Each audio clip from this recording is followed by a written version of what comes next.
But first, an announcement. I want to remind you of the URI Ocean State Summer Writing Conference, which will take place this summer here from June 23rd to June 25th.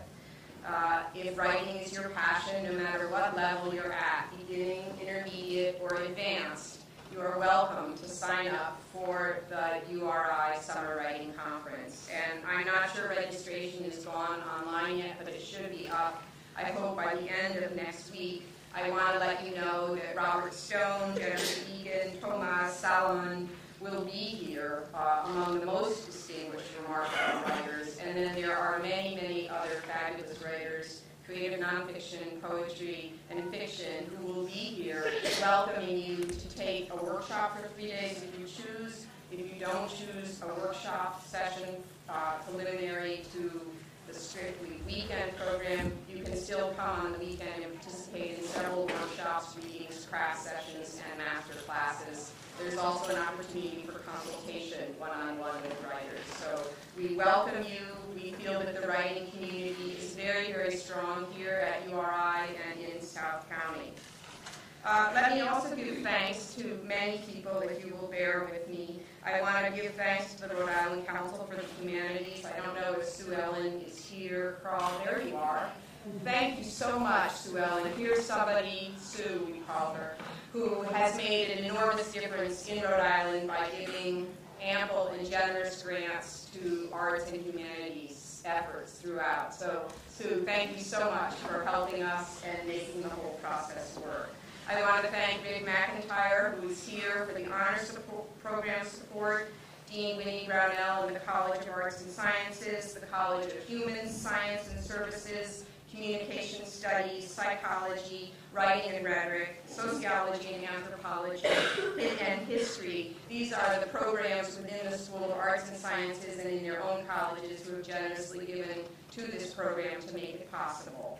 I also want to thank my office manager, Deb Messner, Jen Brandt, and Erica Munoz, my work study student, Gail Skidmore and Liz Shunke from the URI bookstore. Thank you for being here. They do have books for sale that Beth would be happy to sign afterwards. And if you missed meeting Sophie or, let's see what else, Gods of Noonday, they have copies of that here for you too.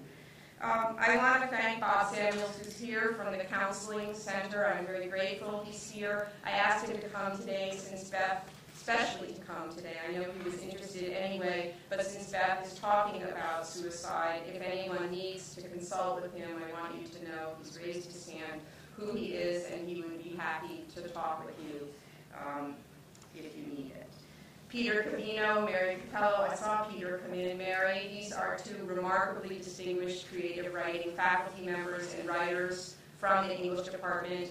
We are a tribe, a team, and I'm so grateful to know that your support is there. Thank you. Let me congratulate Mary for just winning at Guggenheim, too. She's really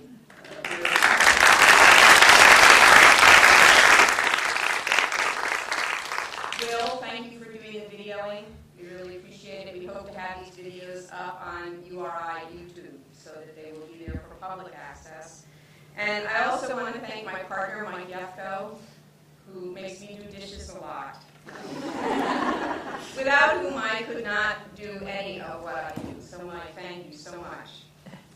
Finally, I want to thank the students who are here, the students who inspire us to keep questioning, writing, and thinking. Now to the pleasure of introducing Beth.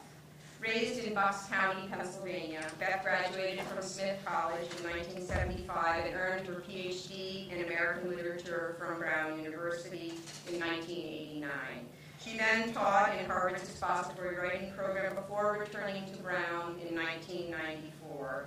At Brown, Beth teaches in the nonfiction writing program in the Department of English. She is also the co-director of the nonfiction writing program. She has been a feature writer and currently is also a book reviewer for the Providence Journal. Her publications include Fighting Pacifism, Quaker in Vietnam, Rick Thompson, Crossing the Line, Finding Butch, and Lost to Vietnam. She is also the founder of the Providence-based program, Writing Vietnam.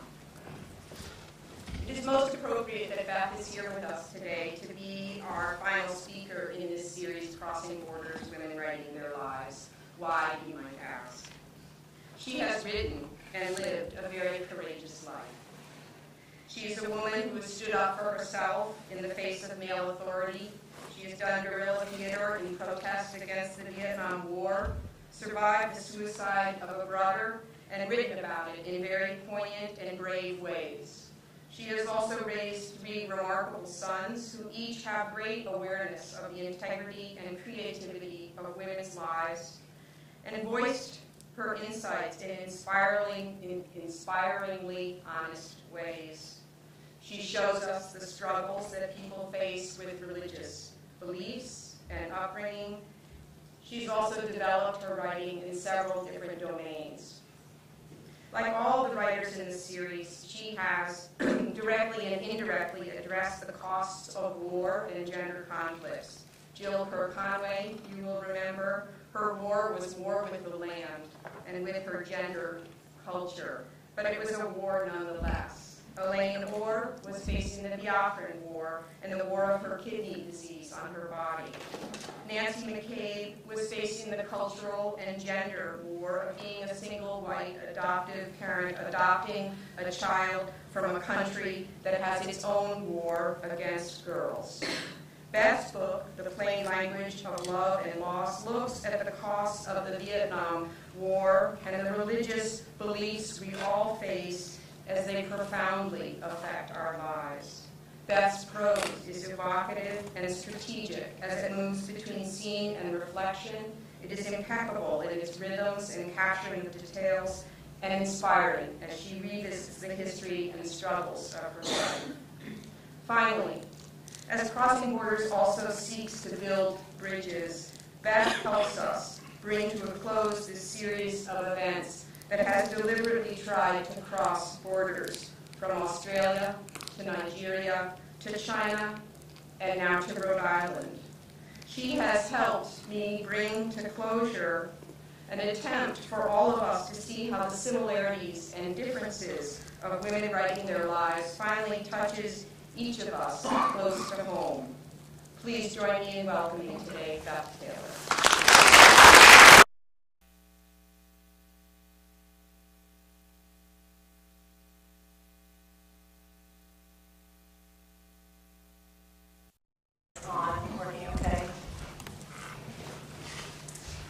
Thank you for that introduction and for inviting me to be part of this excellent series. And I want to thank the Rhode Island Committee for the Humanities as well. One of my first jobs when I was a struggling poor writer in my 20s, living on Smith Hill, was to write profiles of board members for the Rhode Island Committee for the Humanities. I was so grateful to get that $20 check.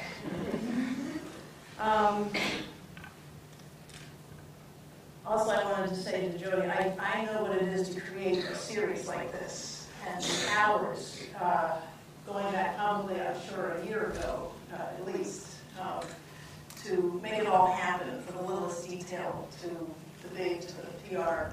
And Jody's just done an extraordinary job, and I'm just very, very proud of you.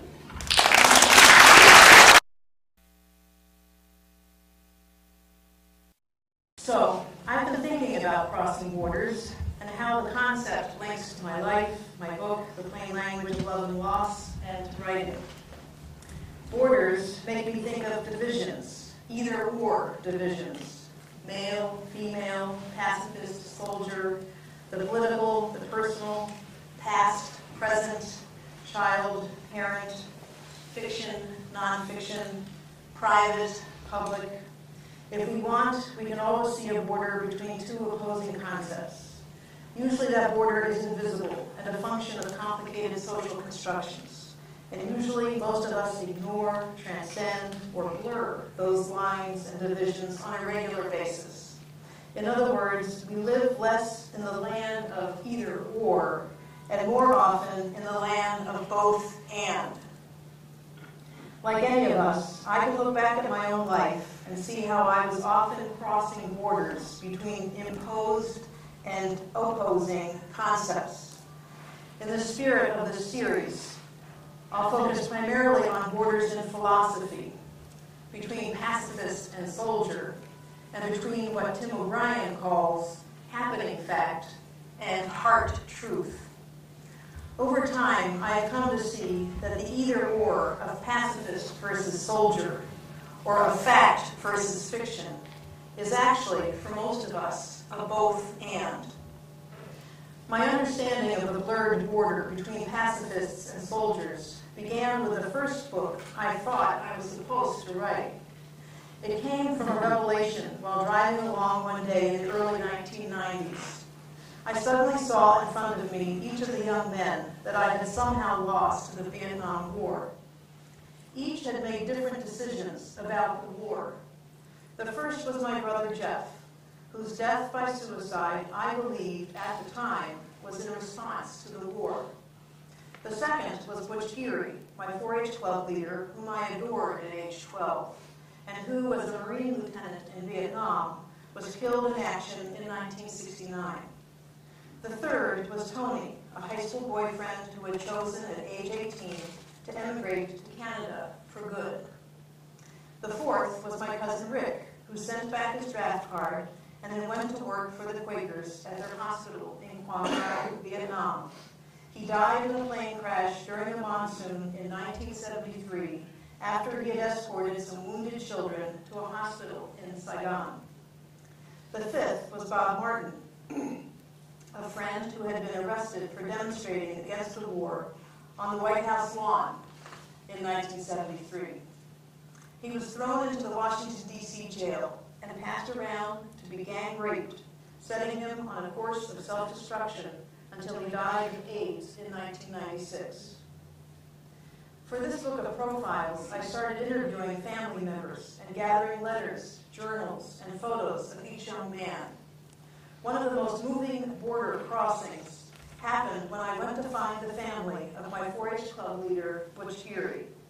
They had never spoken of his death together like this, as a whole family in the same room, in the 26 years since Butch's death. I'm going to read for you a paragraph from the essay I eventually wrote about him for the journal War, Literature, and the Arts. The essay is called Crossing the Line, Finding Butch. As John pulled up extra chairs to the table, Polly said, "They want to know why you're doing this." They meant her 4 grown children, and her tone said she would not suffer fools where her family was concerned. Her frank challenge startled me. I had sent her a report of my research. I presumed the family understood that I meant well. Suddenly I remembered the old tensions. I was on the other side. I must prove to the Geary family that I was not out to vilify their soldier son. I told them of my memories of Butch out there on the lawn of the farm, and my infatuation with him as an 11 and 12-year-old girl. I described the young men I knew who were lost somehow to the war. I told them how each one seemed to have traveled a sometimes lonely but inevitable path because of who they were and because of the family they happened to have been born into. I described the story by Tim O'Brien in The Things They Carried, about rowing out into the middle of the river on the border between the U.S. and Canada, facing that excruciating choice. Do I flee the war and risk ridicule, or do I fight in a war I abhor? I explained how over time I had come to see that even though the young men I knew had made decisions they saw as brave, decisions to fight, to resist the draft, to leave the country, or to do Quaker service, the consequences they suffered had never seemed valued or redeemed in any way. These stories, I said to the Gearys, Butch's story, my other young men, they are the stories of many American families. We didn't talk about them for a long time because we knew we had to go on with life to survive. But now it's time, I think, to hear their voices again, and the voices of their families, to see what we can understand about that time, each other, and ourselves. So in that interview, in the writing of that essay, both the Gearys and I would cross borders that we had not expected. I would summarize Butch's lesson to me in another essay I wrote just after 9/11, an essay called Fighting Pacifism. I was reflecting on my own border struggle between pacifism and military response after 9/11. In one paragraph, I look back to what Butch's family had taught me. Who was he really? I asked the family. They say he was a good Catholic. He searched for truth, found joy in others, worked for peace. Quaker words, I think. Maybe we were both soldiers in our family's ways, and peacemakers. Both and, more deeply than either or. His sister, then trained to be a nun, now has 3 boys, says if there were another draft, she would take her 3 sons to Canada in a minute. Butch's brothers and sisters had all crossed their own borders as they negotiated grief and their changed views after the war. As Butch's sister said near the end of our interview, the bullet that shot Butch shot right through the center of my life and all my understanding.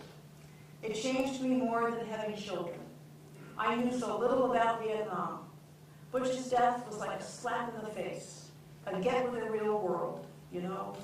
It was from this moment is how I will see life from now on. I could say the same thing about the night my brother died. Perhaps this is the border erected by any sudden death. It rises like a sudden volcano or earthquake or tsunami. And immediately, irrevocably, you have a before and an after. A paradise that is now lost. You have been thrown, just like that, into another country, the country of grief. My brother Jeff's story had been the first chapter of the book I wrote on my 5 young men lost to the Vietnam War. But readers said, I can't get past your brother's story. It makes me judge the other young men's stories as less of a loss somehow, and I don't want to feel that. Break up the book, they said. Give each young man his own story. So I did that and published separate essays in journals. But when I drafted Jeff's story by itself, readers pushed me again. What about you? What happened to you? And I realized I had to find a way to write about my private grief in a very public way. It was frightening and riveting at once. I had written journals about Jeff and grief, but to write a book was crossing a border from private to public that made me very uncomfortable. Readers got me going, and then, as I will read for you now, I discovered I was actually giving my own mother her voice.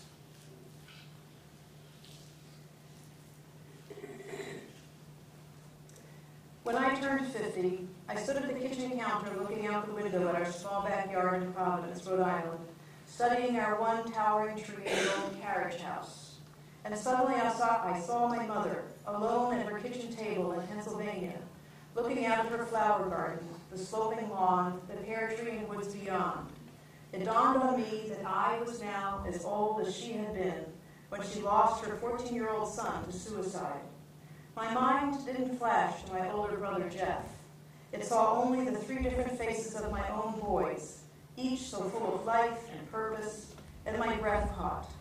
I could not fathom losing one of them. I saw my mother's face, the kindness of her smile, her attentive eyes, and I felt her spirit swirl through me, even though she was now 8 years gone. Sadness for her swept over me into my bones, and I steadied myself against the hard countertop. Soon after my mother died, I found a torn piece of white scrap paper tucked into her college alumni magazine, lost among phone lists, newsletters, YWCA brochures, and letters from friends in the box near her bed. I unfolded the paper. In her neat, clear handwriting, she had written, "My son, Jeffrey Rowell Taylor, died." There was a space. Then farther down the scrap of paper, in a tighter script, as if her hand clenched, she wrote, "He was a good boy." And then the handwriting stopped again, for good. She must have been in her early 50s when she wrote those words, notes for her college alumni news. When I found them, I sat on the bed where she had died, and I tried to feel that moment as she stopped writing 30 years earlier. What could she possibly say in public? What words could sum up what that boy had been? List his accomplishments, his talents, his kindnesses, his triumphs, his wisdom each time he was Jeff. What was the most essential word for him? He was a good boy. How true. How feeble a summary. How impossible to say what it felt to have known this boy, to have loved him, and now to have lost him. She knew all those college friends would want to know, would rally to her as soon as they knew, would write, even visit. But she couldn't find the words. Any attempt immediately felt too loud, too empty, too harsh, too useless, so necessary, all at once. There was nothing she could say to explain what had happened, because she didn't know, she didn't understand, it didn't make sense. The fact of his suicide was only a huge, yawning emptiness around her, inside her, sucking from her all the smart, capable, articulate words and energy that once filled her life with work and friends and love in ways that did make sense. She wanted to say something, to publicly say Jeff lived, but once she put pen to paper, stared at the first essential words, he died. There was nothing more that mattered, nothing more to say. She was alone, deeply, profoundly isolated. Nothing, no words, no hug, no sympathy would ever absolve her grief. Before my mother died, she directed me through other boxes in her room, family heirlooms for my sister and me, useful goods for friends or donation, a few things for the trash. And then one day I opened boxes filled with newspaper articles and editorials, each one about the Vietnam War. The New York Times, the Philadelphia Bulletin, the Saturday Review, Friends Journal, I.S. Stone's Weekly, dating back to 1965, the year my brother died. "This is an archive, Mom," I said in wonder. She sat, exhausted, on her bed. "I thought I might write something," she mused. I had never known her to write anything for publication, but I understood. I had begun to write about those years and about Jeff, whose suicide had always seemed indirectly but inextricably tied to that war. Recently, I had been interviewing old friends and discovering there were many ways to see what had happened in our family. My mother did not seem to mind. I had shown her an early draft of an essay. All she said was, "This writing that you're doing, it's a good thing."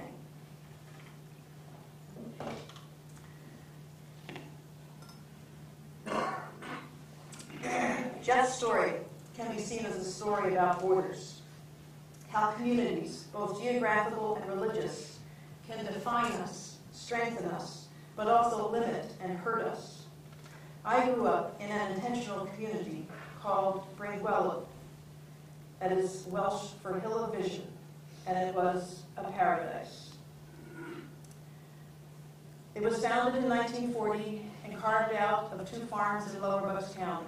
The founders wanted families to own the land together, share responsibility for common land, but build their own homes on a 2 to 3 acre homestead.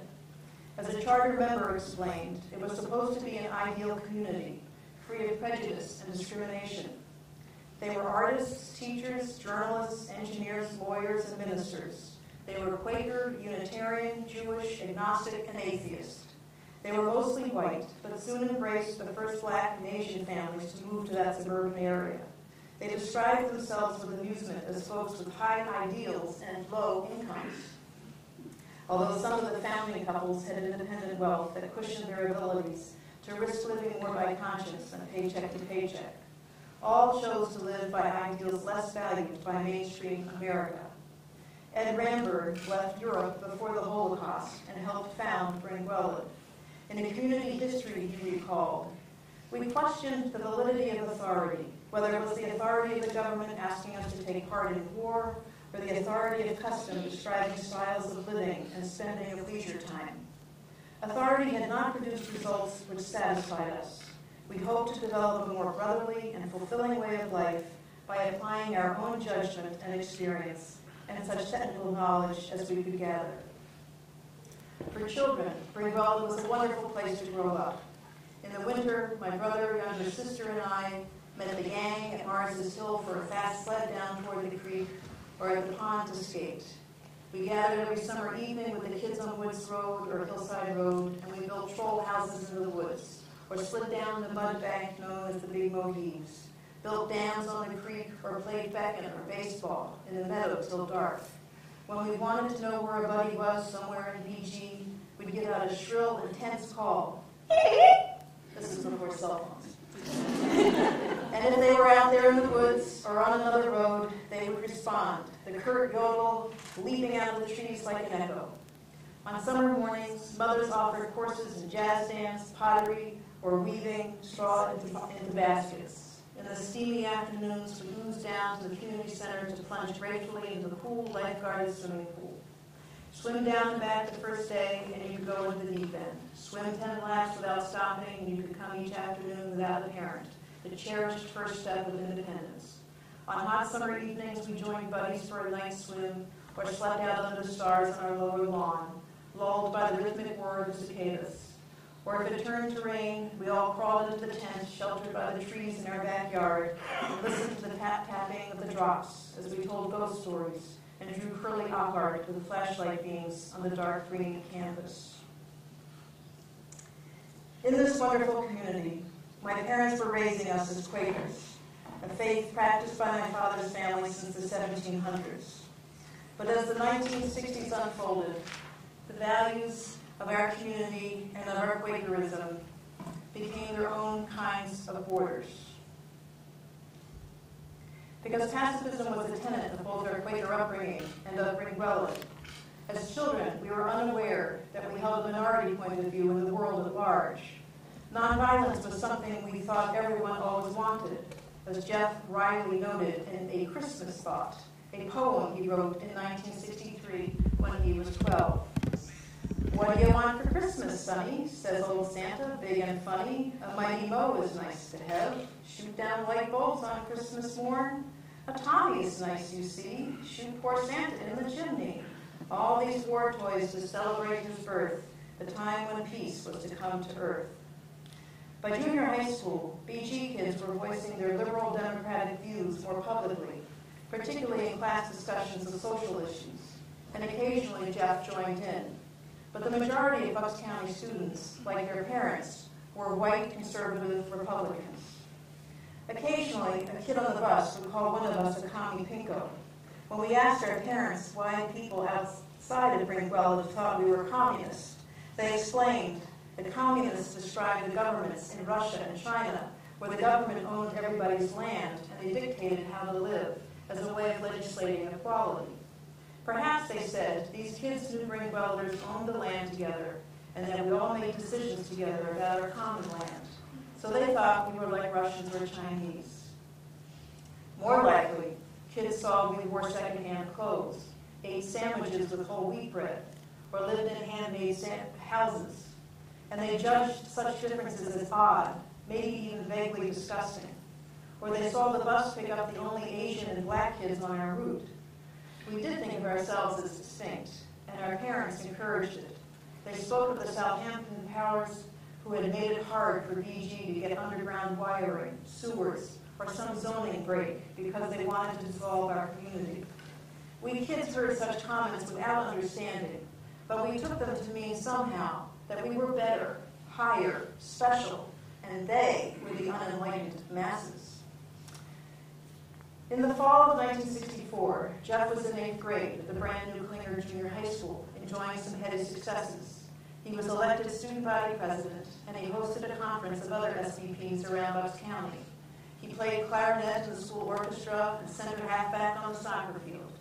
In industrial arts class, he spent his time designing, then making the mold for a medallion of a clipper ship to celebrate the new Klinger Clippers. But at the same time, Jeff was beginning to struggle with his status as the good Quaker boy. One day that year, Jeff took chalk and scrawled, "Fuck you," on the road by the BG pond. My father saw it later and mused openly about the various boys who might have been so crude. Jeff said nothing. That winter, his friend Bob Saul was at the skating pond with Jeff when a bunch of older guys came by and started bullying them. Jeff got mad and made some kind of threat, like, "Don't do this, or there will be some kind of violence." and then he stopped and walked away, as if he were embarrassed by what he had said. Then, near the end of the school year, as student body president, Jeff was warned by a classmate that there was going to be a gang fight, and that a friend of Jeff's had brought a gun to school while others had stashed knives in the locker. Jeff was scared, knowing if he squealed, he could get hurt, and if he didn't, someone else might get hurt. He talked to my mother about it, and with her encouragement, he finally reported the warning to the guidance counselor, who then confiscated the weapons and disciplined the students. His friend with the gun was suspended for the last 2 weeks of the year. Days later, a gang of boys pushed Jeff into the boys' room, wrestled him into a stall, shoved him to his knees, and crammed his head into the stinking toilet, the torture known among school bullies as the Deep Six. In the fall of 1965, it seemed tensions were rising everywhere, in continuing race riots and because of the conflict, as the newspapers called it, in a country I thought of as vaguely connected to where our Chinese neighbors came from. Jeff read the newspaper, and he heard boys talking about what their dads were saying about communism and the threat of it coming here. Outside the safe haven of academic assignments, school was becoming complicated. As Jeff entered William Tennant High School that fall, his academically accelerated group of friends, who had been a cohesive group since 4th grade, were split up and mainstreamed among different 10th grade classes. Instead of being surrounded by 30 kids who knew everything about each other, they now were mixed with kids a year older, whose names and attitudes they didn't know as well. Jeff's understanding of who he was came under increasing attack. In one class, during a discussion of the growing conflict in Vietnam, Jeff's teacher, whom he liked a lot, expressed a view in support of escalation. We're just fighting with one hand tied behind our back. The best thing to do is bomb Hanoi and get the war over with. We're just fiddling around. Either in class or after, Jeff apparently voiced his own views against the war. And within days, he was punched in the hallway and harassed into red-faced silence on the school bus for being a commie pinko coward. Jeff's wounded outrage spilled onto the soccer field. During a scrimmage at school, another boy did something, some cheap shot or kick or shove, and Jeff just lost it. He got very angry and physically went at the boy. John Fesmeyer, playing beside him, remembered the incident mostly because it was in such contrast to how Jeff usually was, a very easygoing guy. That was the only time I saw him that angry, he said, and we had known each other since 4th grade. Then, on November 2nd, Norman Morrison immolated himself on the steps of the Pentagon, protesting the war, burning his body into the minds of Americans of every persuasion. Defense Secretary Robert McNamara watched, horrified, from his window above. My brother stared at the photograph in the newspaper. He heard kids at school say the guy was a loony. But Jeff knew Norman Morrison was a Quaker. The following week, on Veterans Day, November 11th, members of Jeff's Boy Scout troop joined other community groups like the American Legion in a parade and rally. It was a rainy November day, and Jeff had studying to do. So when he didn't ask for a ride, my father just assumed that he didn't feel like going. My mother, on the other hand, said that the Scout leaders had explained to the boys that marching had two purposes, to honor the dead and to show their support for our government policy in Vietnam. Jeff felt he could not take part in that support, and he was worried that his failure to participate would cost his patrol points. He hoped his fellow patrol members would be somewhat appeased by the fact he had won them points a week earlier by scoring high on a knot-tying contest. According to one of the boys who did march, speeches were made at the end which excoriated those who were against the government's policy in Vietnam. The following Tuesday is November 16th. That will be the night that he dies. And I'm just going to read the scene at the dinner table before then. I returned to the kitchen to hear my father and brother arguing at the dinner table about what he would say about Thanksgiving for the opening of his Boy Scout meeting that night. My mother said nothing as I sat down late, knowing I had missed my job of setting the table. Why doesn't he tell them about the history of Thanksgiving in thy family, Dad said. My brother shook his head dismissively. What, is he embarrassed by thy heritage? Thy mother's family settled in Maine when it was still part of Massachusetts. They've been celebrating Thanksgiving longer than any of these Boy Scouts families. They might learn a thing or two. My father's voice got thinner as he wound up, saw Jeff wasn't buying it. Why, most of these families just got here, from Germany and Italy a generation or so ago. And now they're escaping the city out here, building up our farmlands. My father's disgust was barely veiled. I heard his implicit them and us. But these guys my father was dismissing were at school with Jeff and often came over to play, in the woods, down at the pond. The heritage that was a blessing to my father, a heritage that gave him a sense of belonging and of importance, seemed to have become a confusing burden to my brother. His desire to find a speech that pleased his friends, that didn't set him apart, was struck mute in the face of my father's tense enthusiasm. Finally, red-faced, Jeff muttered, "They don't want to hear about my family," and he jerked away from the table. He stomped up to his room and brought back the Scout manual, announcing, tight-lipped, that he would read straight from the chapter about American holidays. "See," he said, pointing at the tea of Thanksgiving on a page with diagrams of a cooked turkey, "how to curve a Thanksgiving turkey," he read. "It's a skill, no matter what your family. Nobody can laugh at that," he fumed. We will never know all that was said and done at that Scout meeting. Based on various reports, my parents believed Jeff's patrol was indeed denied some points because Jeff hadn't marched in the parade. Then, one or more of the Scoutmasters separated Jeff and sent him into a little room. The Scoutmaster or masters reminded Jeff that just 2 weeks earlier, the Quaker Norman Morrison had taken his infant daughter to the Pentagon and set himself on fire as a way to protest the growing involvement in Vietnam. "You're a Quaker," someone said to Jeff. "Would you do that? Give up your life to show how much you disapprove of our boys in Vietnam?" So that is the night that he would take his life. And the memoir follows my journey to try and understand. From then on, I would live in 2 countries. My daily life of growing up, working hard, trying to be normal, and the invisible country of private grief. In high school, I would join anti-war demonstrations, organize a moratorium, work with the Vietnam veterans against the war. Always for me, my activism was not just political, it was very, very personal. For my college admission essay in 1970, I would argue that every decision made by young men about the Vietnam War affected the lives of every woman in their lives: sisters, girlfriends, mothers, wives. I would finish college, start teaching, fall in love, lose love, start writing, go to graduate school, get married, have kids. I was in my 40s when I had my revelation about the 5 young men I had known whom I had lost to the Vietnam War. In 1995, the same summer I met with Butch Geary's family, I tracked down all of Jeff's buddies, his old Boy Scout pals, and much to my shock, none of them remembered something being wrong, or the Boy Scout leader being a bully or a tyrant.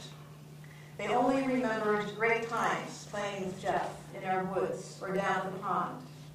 This changed the story I had to write. I had to cross the border from the land of mythology to the land of reality. I had to negotiate the blurred line between happening fact and heart truth.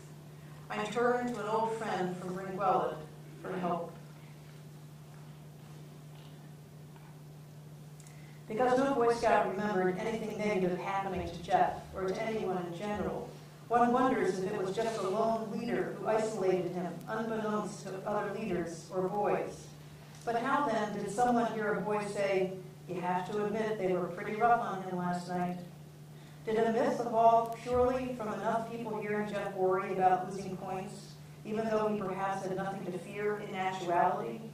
Did Jeff's own anxiety, hearsay, and my parents' grief and paranoia just concoct a comforting story of a child martyr? Or has one of those Boy Scout leaders taken the truth of that night to his grave, or the oblivion of lost memory? I asked these rhetorical questions of Allison, my buddy from childhood, who became a well-regarded journalist in the Boston Globe. Her response was immediate. "Well, something happened, all right." How can we know? We can't, in the factual sense. But I just know from having been in the Girl Scouts there then. There was such a desire for conformity. I was the only Jewish girl surrounded by all those blonde, I didn't think of it this way then, but it really was like Hitler Youth. One girl told me flat out to shut up when we were singing because I couldn't carry the tune. It was nothing overt, but I felt ostracized. I quit. But if all these Boy Scouts have only fond memories, maybe they didn't see. It could have been something subtle, some comment that Jeff magnified. You know how teenagers are. It might seem like not much to someone else, but to you it's huge and painful, a big deal. I'm sure something happened. In the book, I try to represent every opinion about what happened, why Jeff did what he did. I came to understand that Jeff's story could never be proven, and scholarship showed me that, indeed, most suicides can never be explained, even when the person leaves a note. Psychiatrists will tell you that they can be working with a patient and have no clue that the patient will actually take their own life the next week. So although this memoir began with the tensions of the Vietnam War, it had to become about the problem of truth, and then about grief, and all the ways it lingers and shapes one's life. Grief can be its own kind of border, a wall, hemming you in. And so my story had to become about how I broke through that wall and moved on into a full and loving life. By the time I wrote this memoir, I no longer lived in grief, so the book was not written in grief. It was written out of love and compassion for the journey behind me. It had taken a long time for me to even know that grief had affected my life. My first serious boyfriend tried to tell me I seemed depressed sometimes, and he just couldn't reach me. But I didn't have a clue what he was talking about. I thought I was the most forthright, available person I could be. I saw myself only as a productive, successful young person who by chance had had some sad losses in her past. When he finally ended the relationship, I still didn't get it. Then I started drinking too much, and I didn't see any connection to grief with that either. Everybody was drinking, it seemed. Me? A problem? No way. Until it was a problem. One day I realized I was sick of feeling sick. I was sick of having to work so hard to clear my head in mornings. And I stopped, for my health, yes, but also because I was ashamed. But I still didn't understand how deeply grief had taken over my life until I met the man who would become my husband. We met at the Providence Journal, where he was a hard news reporter, and I was writing soft features for the Sunday magazine.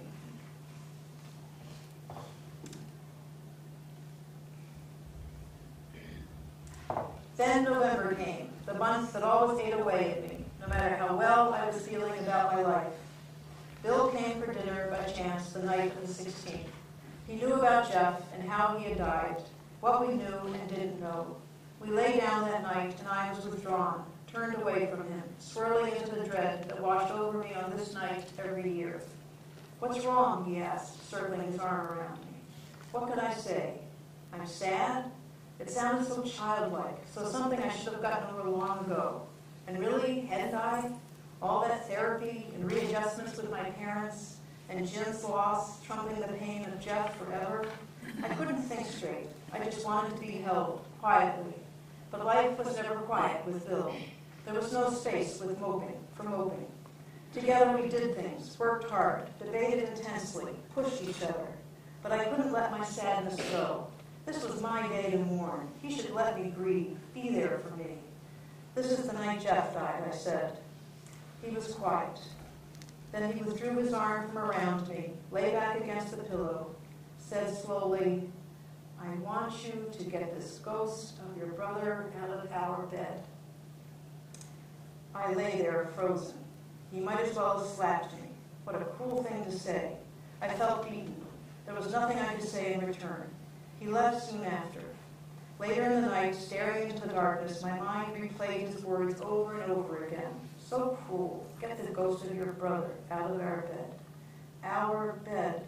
Just a ghost. He's still here in our bed. Have I made Jeff a lover? Yuck. But I've loved loving him, his ghost, for so long. He's so comfortably in me, with me. But haven't I kicked him out after Jim, after sobering up? I don't think of him for days now. But dear God, he's still here. My head reeled. I felt like Jason in Faulkner's The Sound and the Fury. in an ancient carriage, rushing furiously around an old family monument, going nowhere, filled with helpless rage and determination. Get the ghost out of our bed. Our bed, Bill and me.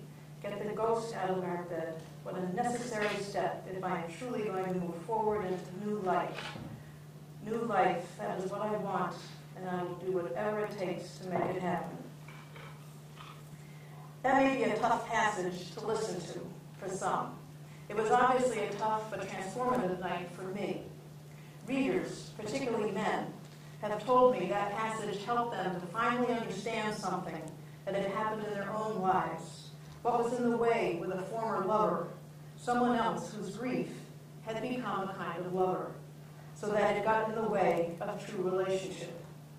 Grief is important and true, but it is not healthy if it takes over your heart, puts a fence around it, and excludes others.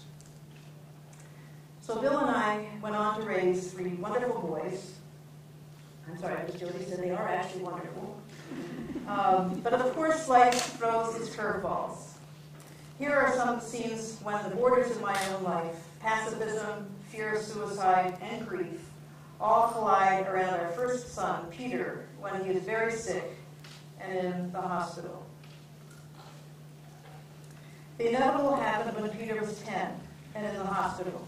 At age 8, he had suffered horrible nightmares, and doctors found a snarl of veins in his brain that threatened an early stroke. At 9, they zapped it with laser surgery to burn away the snarl. Now, months later, his scorched brain had swelled against his cranium, threatening to squeeze all life from him, and he was pinned in a hospital bed for the 3rd time, tied up with wires all over his head, and being pumped with steroids, which, while saving his life by shrinking his brain back to normal, were also swelling his body beyond recognition. He was in 5th grade and furious that he looked as he did, furious that he was going through all these invasions of tubes and needles again, and saying he was going to kill himself. I knew he was tired of pain and that his threat was angry expletive more than real plan. But the doctors sent the psychiatrist over to be sure, and Bill was there to answer his questions. Later that afternoon, when I came in from teaching, Bill had gone back to work and Peter was watching TV. I sat down, exhausted, ready to grade some essays while I kept him company, and before I headed home to take care of our other boys. Mom, did your brother kill himself? I stared at my student's essay. Yes, who told you? I heard Daddy on the phone with the doctor. He was explaining that you had this history in your family. Silence. You said it was an accident.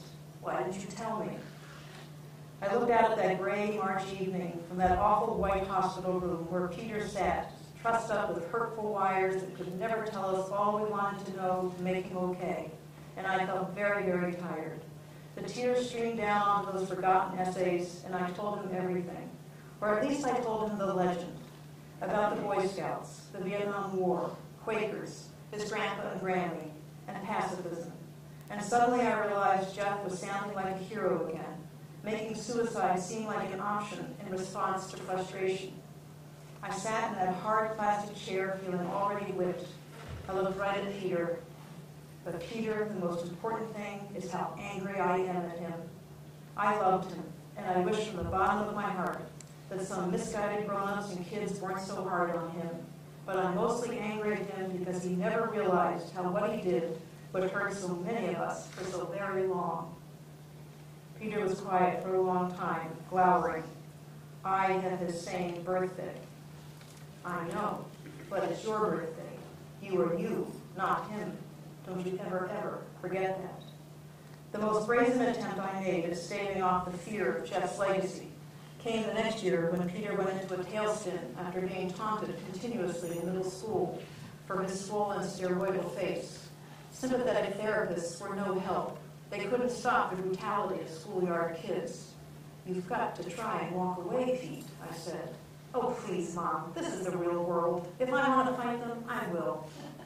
Let me at least talk to the principal. Mom, he looked pained. He can't do anything either. Kids will say anything they want, or they just wait till you get a few feet off the school grounds and you're fair grade game. Then let me pick you up. Right. Let them see me being picked up by Mommy. Peter, I can't abide this. My stomach clenched. His eyes burned into me. It isn't your nice little Quaker world anymore, Mom. Kids don't give a shit. If they want to push you around, they will. It never was a nice little Quaker world, Peter. But maybe we should consider a private school for a while. Oh, please. All those spoiled preps, they're just as bad, Mom. They're the kids I know at Boy Scouts. They may be rich kids, but they insult you just the same. They just smirk instead of hit. Some of their parents seem nice, I said, realizing as I spoke I was revisiting an age-old conversation. Their parents don't see, Mom. You know, Pete, you're right. And you know what else? Go ahead and fight back. If you tried everything else, I think I would too. So Peter's pent-up rage finally burst, and he did fight back, and was suspended for a day. I said, okay, I'm taking you to New York for a day off with my sister Daphne. And we went, distracting ourselves with the pleasure of her embrace and her new art show of quilts, all gaily draped on the walls of the school where she taught. But of course, the fight and the timeout couldn't stop the inevitability of the bullying. This time, kids made jokes in the classroom during discussions when Peter's wounded brain sometimes froze on him, or threw out a word that didn't quite make sense, even though he knew what he was trying to say. Kids called him names in front of others. He came home and slammed the front door. It won't work, he yelled. Nothing works. He stomped up the stairs toward his room. I'm going to kill myself. I stood in the hallway, looking up at him, my own brain suddenly frozen. I understood his fury, and I wanted to murder those bullies myself. But now, as I heard those words, kill myself, I was suddenly screaming at him, you will not talk like that in my house. He stopped short on the stairs, looking down at me, glowering, silent. It is just not okay, Pete, I said, gritting my teeth, fighting back the tears. Ever. He understood, but I understood too, that no matter what any of us knows, there will be days when the past or the outside world rushes in to grab us like a poisonous subterranean monster. There is no way to predict or avoid it. Some of us are born with the toughness to deflect the onslaught. Most of us have to learn self-defense and must practice how to hold on to our heart, strengthen our armor, hold at arm's length the unfairness that trips us up, the frustrations that rack us, until our anger deflates, gives us room to figure out a calmer, less destructive game plan. For Peter, solace would slowly begin to come through music. Complicated ragings on drums would lead to jazzy meditations on a keyboard, and over the next few years, he would immerse himself in a world of composing and producing that the bullies could not touch. By the time I actually sit down to write this memoir, I have made peace with sorrow, and I have rediscovered my faith in new ways. Indeed, eventually, I realized that the journey out of sorrow was a journey of faith. Faith can be its own kind of heart truth. During graduate school, studying many literatures, my lingering sorrow over losses had led me to modernist writers who seemed to be always rewriting biblical narratives. Sherwood Anderson, William Faulkner, Flannery O'Connor. They seem to agree with a character in Anderson's Winesburg, Ohio, who says, "We are all Christ, and we are all crucified." But each modernist writer also seemed to say, and any one of us can also become the crucifier, usually in the name of a religion or a philosophy.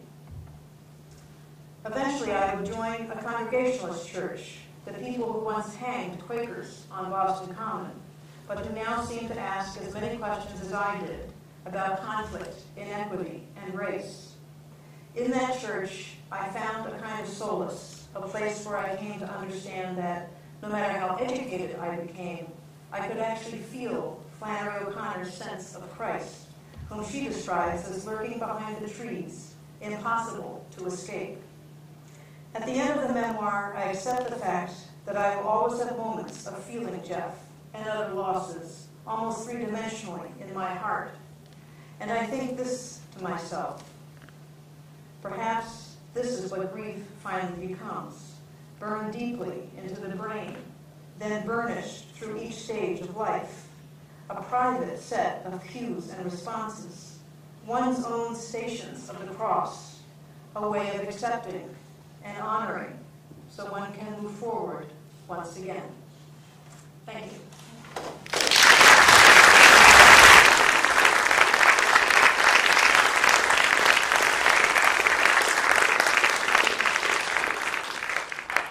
So I'd love to answer any questions about the story, the writing, the time. A lot of different things going on in that particular story. So anything is, yeah. Hi. You said that it seemed like the book had been preceded by a series of essays that you published separately. Once those were kind of sutured into a book, did you go through any major revision of the drafts of the book, or talk a little bit about the revision? The other young men.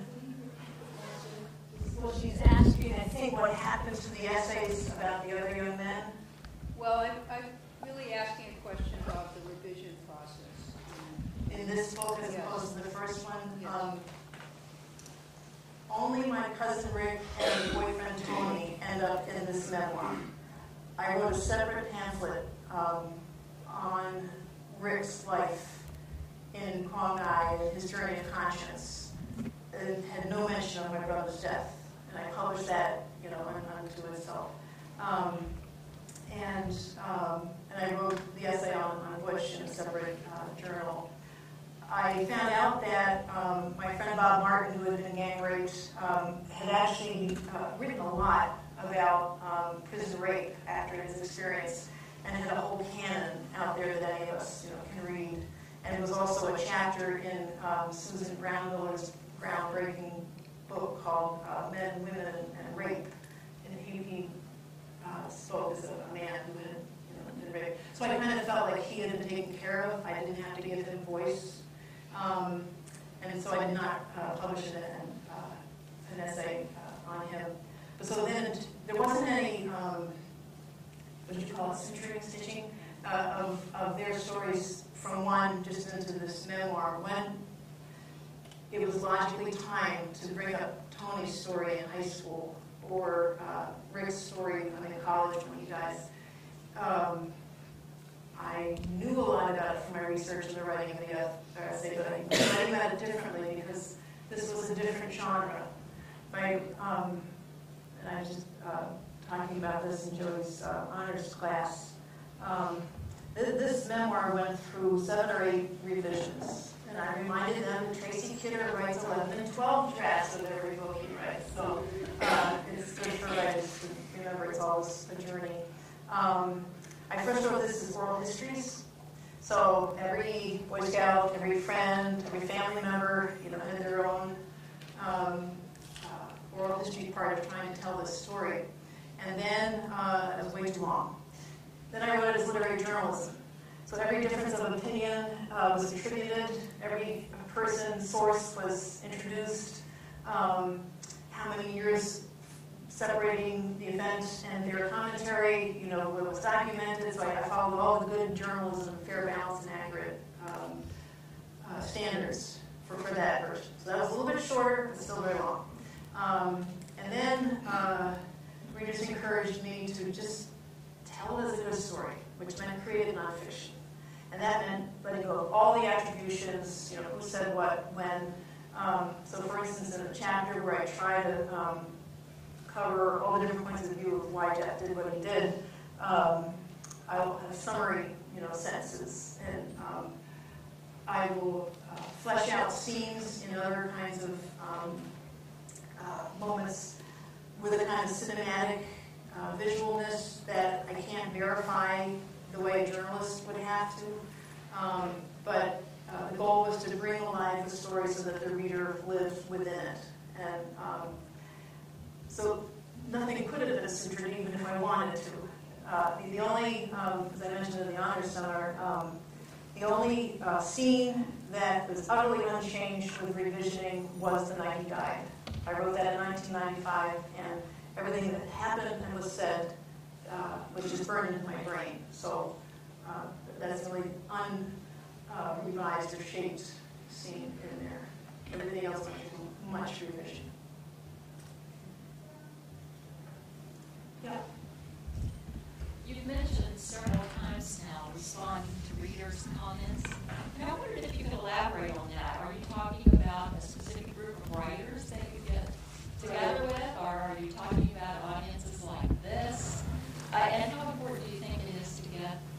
today.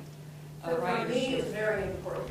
I have a very well-regarded writer friend who says she doesn't listen to anybody, she doesn't understand how I can let myself open myself up to so many comments. I kind of like the chaos of all these, conflicting points of view. I gave them to readers in each venue. So I had readers from Greenwell, where I grew up, and I had readers from Smith years, and I had readers from my older adult kind of like, and I had readers who were writers. I had readers who were journalist writers, and I had readers that are fiction writers, and I got as many different kinds of readings, both in terms of the story itself, a Vietnam story too. And I just tried to cover the journalist in me wanted to get it right. The storyteller in me wanted me to get it right well. So that's often different heads at work. But even if I didn't in the end take the advice of some readers, I always found it intriguing what they would say to me. And it always helped, one way or the other. But I'm not part of the group move, if that. And they decided which ones to use. And so I didn't really have that much control over it. I probably would have used some that they chose not to, and I understand the choices that they made. But in terms of the writing, I don't think I ever learned anything new that I didn't already know or some source didn't tell me by looking at a photograph. Sometimes it would help me. What was helpful for me for research was my journals. And that's sort of interesting to comment upon. I had almost forgotten in college, boyfriends and things. I had to go back to journals to even remember, what was going on in my personal life. It was so sort of far, so thank heavens I had my journals as documentation. But also that makes me think about the fact that some writers sometimes think, oh, my journal is my first draft. No. There is one paragraph in here that comes right out of a journal. And it's only because it is a journal that happens to connect with public history. It's the day after Kent State. So I am reflecting on Kent State very specifically, and it makes me think about Jeff. So for this particular story, it makes perfect sense to use that paragraph, mainly because thinking about Kent State and the sorrow and the utter sense of helplessness that we all felt made me think of activism and protest. And then I start thinking in my journal about, but certain kinds of protests are just wrong. And I list immolating oneself, hanging oneself, which is what my brother did. So clearly at age 17, I'm already aware of the fact that what Jeff did to me was as wrong as what Norman Morrison did. That it violated my own sense of faith and of the responsibility we all have to try, to hang in there, So Kent State was roiling up everything for many of us, but the fact that I found that in my journal, and it clearly needed to be in the book. But the 15,000 other volumes, not one paragraph, but they're just good research is what they were for remembering. Yeah. How do you feel about creative nonfiction like The Accidental Billionaires, where the writer has said, well, I constructed scenes based on conversations I had with people who said they were at the same place at the same time, and he's then taken that and put that together, and in a sense, I mean, he's talking about the process, but then he's really creating something that may or may not resemble actual events at all.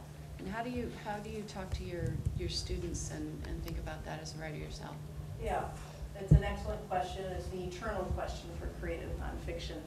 And I don't know that particular, oh, I'm sorry. The spectrum of creative nonfiction. How creative how okay is it to be really creative versus not so creative? So it sounds like in this writer's example, he did interview. It became the Social Network movie. Oh, okay. The book was The Accidental Billionaires, and he says at the outset, you know, these are constructed scenes based on interviews of people that were there at the time. But he says, I had a hand in creating. Yeah. It's not, you know, verbatim what happened. Right. So you're talking about the book, not the movie, right? The book, Yeah, yeah. yeah. What I say to my students is try your hardest to do as much research and interviewing as a journalist, as best you can, to find all the conflicting ways of seeing any one particular scene or dialogue or event, and use everything, you know, to quote Gertrude Stein. But someone else, their brain sometimes works more as a fiction writer. I will have students who they will take the seed and immediately they are weaving. And in my mind, some writers are meant to be writing more fictionally, the creative end of creative nonfiction. Because I came from the journalism end, I'm stuck in that need to verify. It's probably the Quaker in me as well. I mean, testimony is just, I can't, I'm just very uncomfortable if I'm really fudging it. But that's fine, it's just my own head. So the answer, first of all, is it's fine if it's acknowledged openly, whatever the choice was.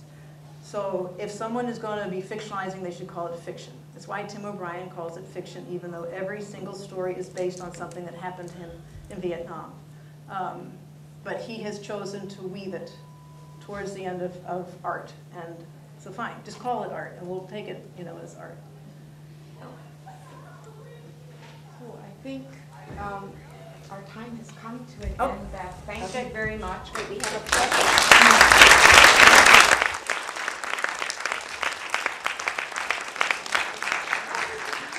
Our usual present for Beth is a T-shirt from URI that says, "Think big, we do."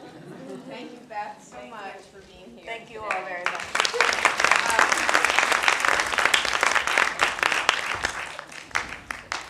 Beth would be delighted to sign books. We'll set her up at a table right here, or answer your questions on one-on-one if that works for you. Again, thank you everybody for participating in the entire series. It's been a pleasure.